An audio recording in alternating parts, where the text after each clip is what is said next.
Halo, ketemu lagi di mata kuliah Geologi Laut dengan materi ke-8, yaitu eksplorasi lautan.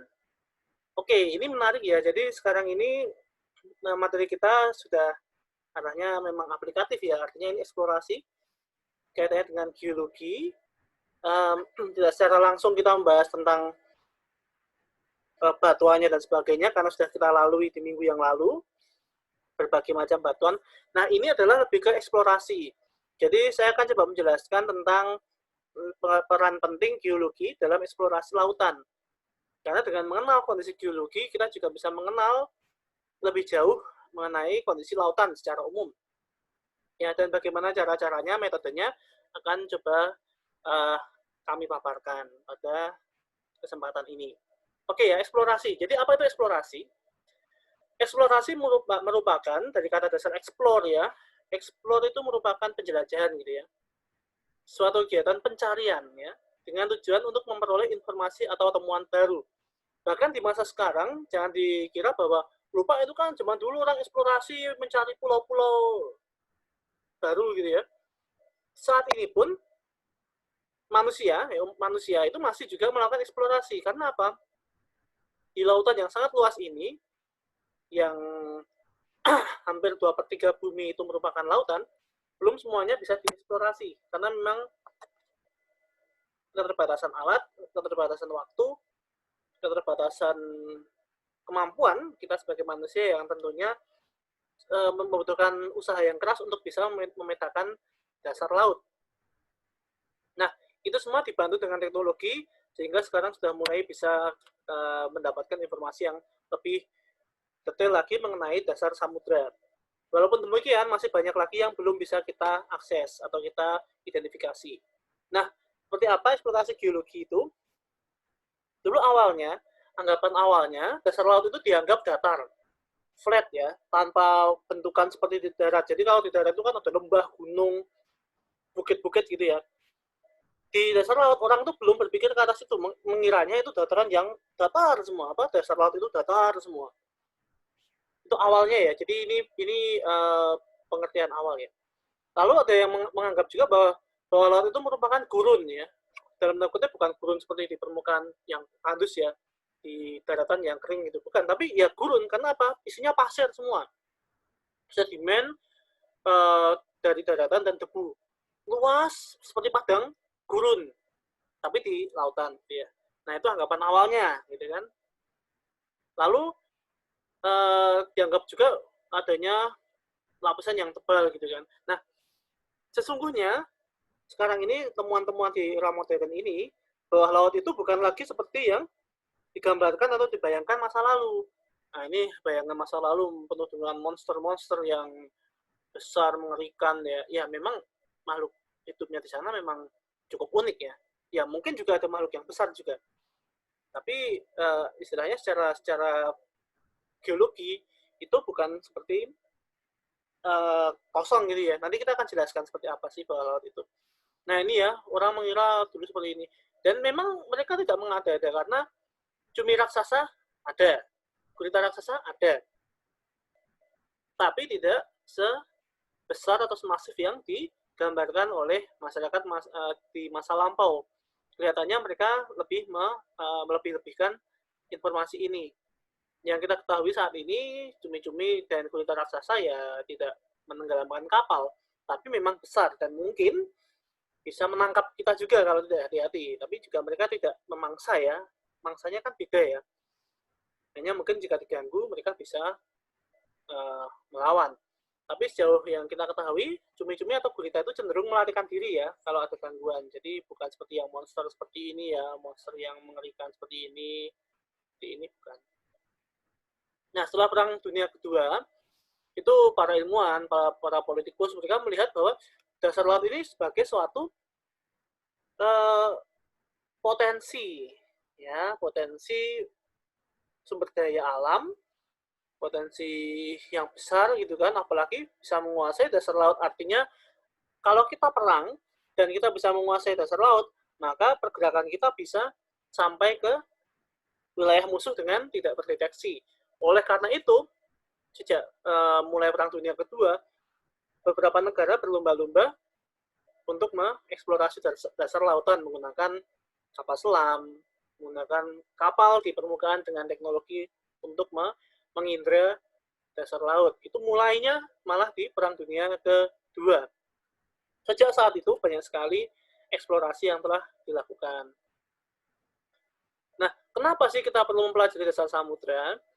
Ya, yang pertama adalah meningkatkan pengetahuan tentang bagian tersembunyi dari interior planet kita yang memang saat ini pun belum bisa kita petakan dengan baik. Yang kedua adalah kesempatan untuk mengetahui struktur internal dan evolusi bumi, karena dasar laut itu merupakan bagian dari proses pembentukan batuan yang terus-menerus terjadi, yaitu di oceanic ridge seperti ini ya. Ini rekahan yang muncul karena adanya tekanan atau diapir dari magma yang muncul ke permukaan dan lantas membeku, lalu mendorong ke samping sehingga apa? Batuan muda pun terbentuk. Jadi kalau teman-teman mulai bertanya, gimana sih batuan terbentuk? Nah, inilah lokasi terbentuknya batuan. Mereka lahir di sini. Ini kayak induknya batuan ada di sini ya. Lalu di sini melebur menjadi daratan, menjadi volcano dan sebagainya. Di tengah laut juga bisa menjadi volcano. Yang di bagian ini kelahirannya, ya, dan saling merambat ke samping ya, sehingga membentuk batuan-batuan yang baru. Nah, inilah sesungguhnya yang terjadi di lautan dengan skala waktu yang panjang, bukan hitungan jam atau hari ya, atau tahun ya. Ini mungkin ratusan tahun baru kelihatan perambatannya, ya, karena prosesnya sangat lama. Alasan lain ya ekonomi ya, bahan tambang, mineral banyak sekali di lautan, termasuk minyak bumi dan sebagainya. Politik ya, dan keamanan negara, wah itu juga kekuasaan teritorial juga menjadi alasan eksplorasi dasar laut. Dan seperti yang tadi sempat saya bahas bahwa belum terpetakan sepenuhnya 70% samudra di bumi. Ya, bumi kan 70% samudra ya, itu belum bisa terpetakan dengan baik. Bahkan di Indonesia pun kita juga belum semua dasar laut kita bisa ketahui ya. PR buat kita bersama ya. Ya, karena memang tadi ya, biaya, waktu, tenaga, upaya, keselamatan dan sebagainya perlu kita perhitungkan juga. Nah, bagaimana cara pengumpulan data yang saat ini masih kita pakai atau sedang kita pakai gitu ya? Yang pertama dengan penyelaman untuk kedalaman samudera yang tidak terlalu luas, tidak terlalu dalam maksud saya. Lalu batimetri yang bikin derajat jauh ya, dengan pengeboran dan metode-metode yang lain termasuk dengan drone dasar laut atau kapal selam tanpa awak. Nah ini ya menggunakan ini snapper. Jadi untuk mengumpulkan sampel itu sampai dasar dia akan tap lalu mengangkut sampelnya ke atas. Dengan piston coring ini berbagai macam yang dengan menanam core di bawah, tap lalu begitu masuk ke dalam dasarnya lalu diangkat sehingga dia sudah menyaring atau menangkap unsur atau material yang ada di dasar laut. Ada lagi pencatatan dengan cara seismograf, artinya kita mencatat pergerakan ya dan getaran di dasar laut untuk melihat proses entah tektonik, entah getaran-getaran yang sifatnya dari subduksi. Nah, itu menggunakan seismograf. Ditanam di dasar laut. Seperti seismograf di muka bumi ya, di daratan biasa ya. Tapi ini dia ditanam di dasar laut. Ada lagi dengan deep sea drone, dengan menggunakan kapal tanpa awak yang lebih mempermudah kita untuk mencapai bagian yang beresiko ya. Karena tekanan di dasar samudera, dasar laut itu sangat besar dan resiko untuk manusia sangat tinggi. Tanpa persiapan yang matang tentunya bisa mengakibatkan kematian. Ya, jadi menggunakan drone ini untuk merekam dan mengambil sampel biasanya. Merekam biasanya ada kamera video juga dipasangkan di depan atau di samping dan memiliki alat untuk menjepit atau mengambil sampel. Ya, itu umumnya deep sea drone umumnya seperti itu ya.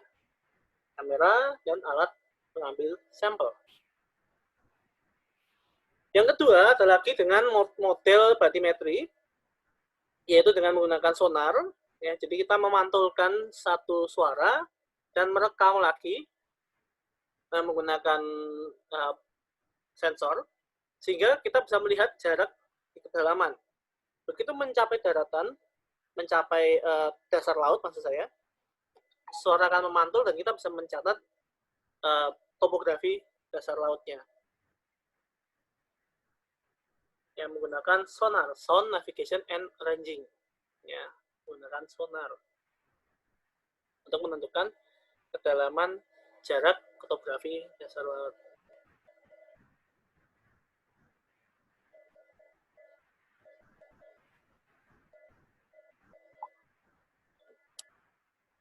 Nah, seperti ini ya. Ini hasil dari ranging tadi kan kita bisa melihat topografinya seperti apa, mana bagian yang dalam, yang cenderung menonjol, dan sebagainya.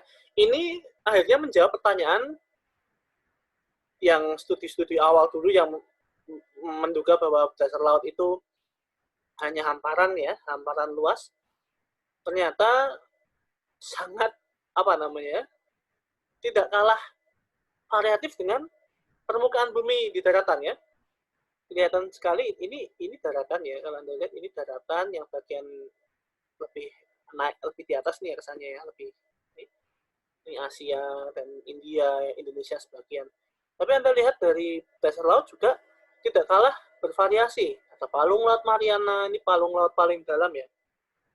Dan berbagai bentukan yang berupa gunung-gunung bawah laut, bukit-bukit dasar laut, dan bentukan-bentukan yang lain. Nah, ini ya, dengan cara sonar tadi ya. Nah, jadi kita bisa memindai baik satu arah menggunakan trace secara lurus seperti ini ya, atau dia menggunakan beam secara apa namanya, ini lebih ini lagi ya, lebih luas ya jangkauannya, dia bisa berbagai luasan ya, jadi menyamping juga bisa. Nah, ini hasil perekaman, dia bisa mencatat, oh ini segini, segini, segini, segini, segini, dia kelihatan, oh bentuk dasar lautnya berlembah seperti ini ya, bukit, lembah, dan sebagainya.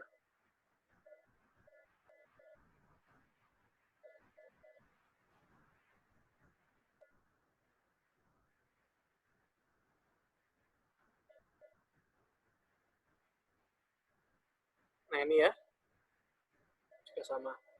Ini tampilannya ini di Samudra Atlantis, ada mid-oceanic yang tadi saya jelaskan bahwa ini memekarkan dasar samudra, terjadi pemekaran di sini.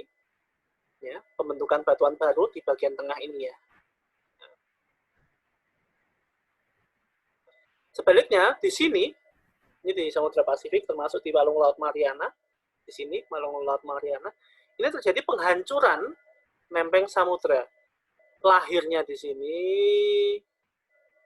penghancurannya di bagian yang subduksi ini. Ya. Kenapa dibilang penghancuran? Karena bagian subduksi ini,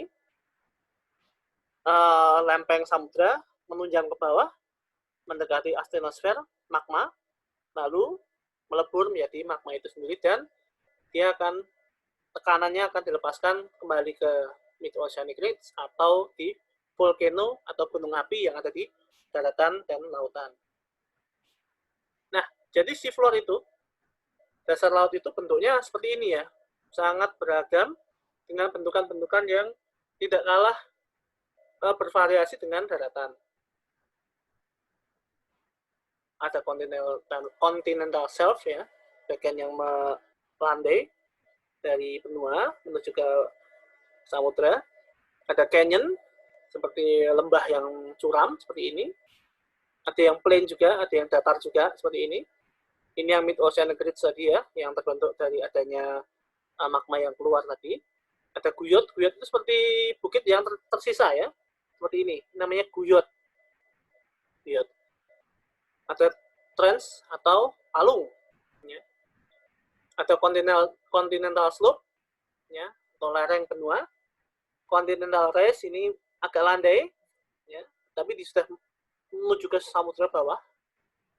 Ada transform fault, ada ini patahannya, ada patahan yang menyamping, dan ada gunung-gunung api atau pegunungan dasar laut. Ya, ini asosiasi juga dengan proses keluarnya magma di celah-celah volcano ini. Nah ini ya, ini gambaran dari kerak benua yang memisahkan diri. Kalau menggunakan citra gambaran topografi, model topografinya seperti ini ya. Jadi saling memisahkan diri. Ini namanya mid oceanic ridge namanya. Nah ini bentuk yang keluar magmanya seperti ini, seperti lava bantal ya. Lava bantal karena mendesak terus, akhirnya ini bergerak ke samping ya, ke samping sehingga membentuk batuan-batuan baru. Nah, seberapa cepatnya pertanyaannya? Seberapa cepatnya melebar? Ya, kecepatannya adalah sekitar, jadi kalau kita bisa lihat ini di bagian A ini ya. Ini batuan yang kuning, mana perhatikan batuan yang kuning ini. Ini 5 juta tahun yang lalu. Sini. Kemudian 3 juta tahun yang lalu. Yang ini tadi, sampai sini. Yes. Ini muncul lagi baru. Kemudian saat ini, sudah muncul lagi baru. Jadi Anda bisa lihat setiap 2 juta tahun, lama sekali ya, 1-2 juta tahun, perambatannya, ya, mulai membentuk baru. Ya, jadi bukan hitungan hari cepat sekali. Wah, itu bisa gempa bumi berhari-hari ya kalau seperti itu ya.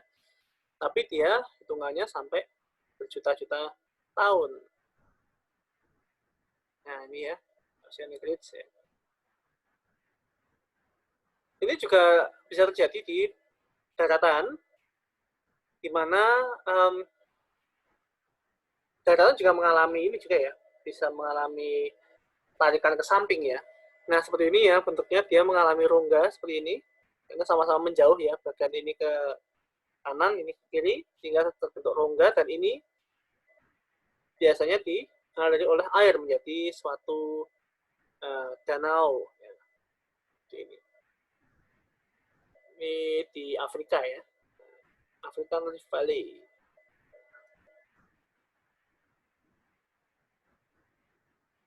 Nah, ini tadi yang adanya gas di dasar laut ya. Metananya tinggi sekali, mengandung metana. Tapi juga alam ini sangat ajaib ya. Bisa dibilang ajaib karena apa? Di tempat yang sangat sulit untuk hidup seperti ini ya, itu banyak sekali muncul kehidupan yang mereka justru malah menyantap metana. Padahal ini metana ini untuk sebagian besar makhluk itu merupakan racun. Tapi bagi mereka ini merupakan makanan. Bahkan banyak mikroba-mikroba yang berada di sini untuk mencari makanan itu. Bahkan ada jenis ikan yang mereka ke sini untuk mencari perlindungan. Jadi kebal ya akan racun metana ini. Itulah keajaiban kehidupan dan di dasar laut. Hasil dari eksplorasi, kita bisa mendapatkan informasi seperti ini. Tanpa eksplorasi, tidak mungkin kita bisa melihat kejadian ya di dasar laut seperti ini. Ya. Nah, ini seperti hasil-hasil metaannya ya. Ini material yang dominan ada di sini ya. Ini ya mid oceanic ridge contohnya ya. Di sini ada metalliferous sedimen dan sebagainya.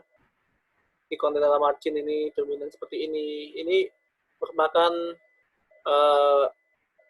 apa namanya? Sulfida juga tinggi ya di bagian mid oceanic ridge ya, yang tadi yang muncul gas-gas tadi ada sulfida, metana dan sebagainya di sini. Jadi secara hidrotermal dia paling tinggi, yang lain tidak ada ya.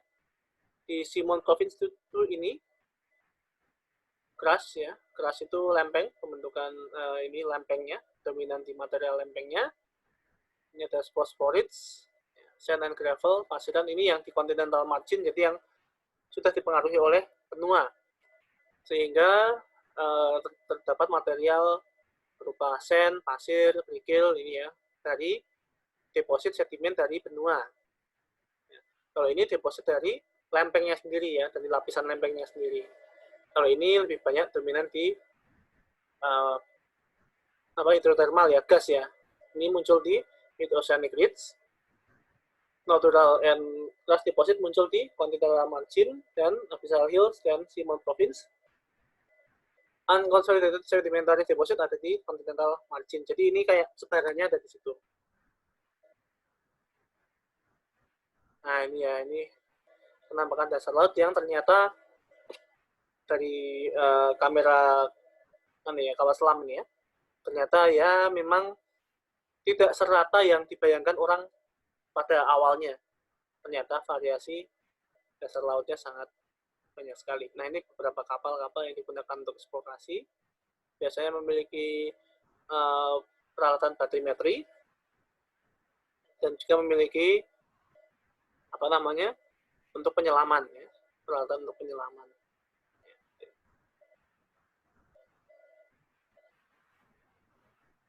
Nah, jadi ini dengan dari kapal eksplorasi ini mereka bisa membuat pemetaan dengan metode seismik ya, dengan mencatat getaran-getaran yang disalurkan ya di dasar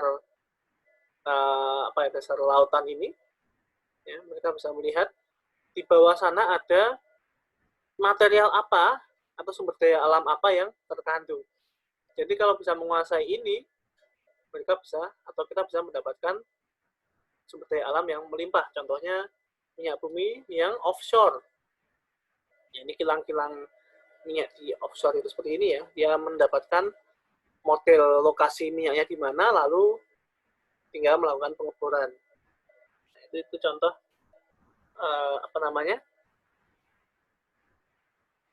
benefit ya dari eksplorasi lautan.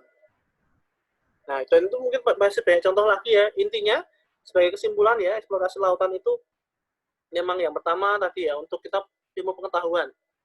Kita kan penasaran nih, ada apa di situ? Ya, untuk menjawab ilmu pengetahuan. Yang kedua, eksplorasi lautan juga bisa menjawab perkembangan bumi secara geologi ya. Ada pembentukan batuan, mid-oceanic ridge. Ya, ada palung, continental shelf, dan sebagainya. Yang ketiga ya untuk sumber daya alam, yaitu penguasaan sumber daya alam untuk kepentingan manusia. Nah, seperti itu ya untuk materi yang tentang eksplorasi ini. Semoga bisa menambah wawasan kita dan tetap banyak membaca supaya kita bisa saling bertukar ide dan wawasan juga. Jadi teman-teman silahkan banyak membaca, banyak YouTube, banyak cari berita-berita yang baik, tapi juga di cross check, jangan sampai hoax ya. Jadi harus sering mencari sumber-sumber yang lain yang sebagai pembanding. Ya. Mungkin begitu untuk sesi ini. Terima kasih. Kita jumpa lagi di sesi yang berikutnya. Tetap semangat belajar dan jaga kesehatan. Jumpa lagi di minggu depan. Terima kasih. Selamat sore.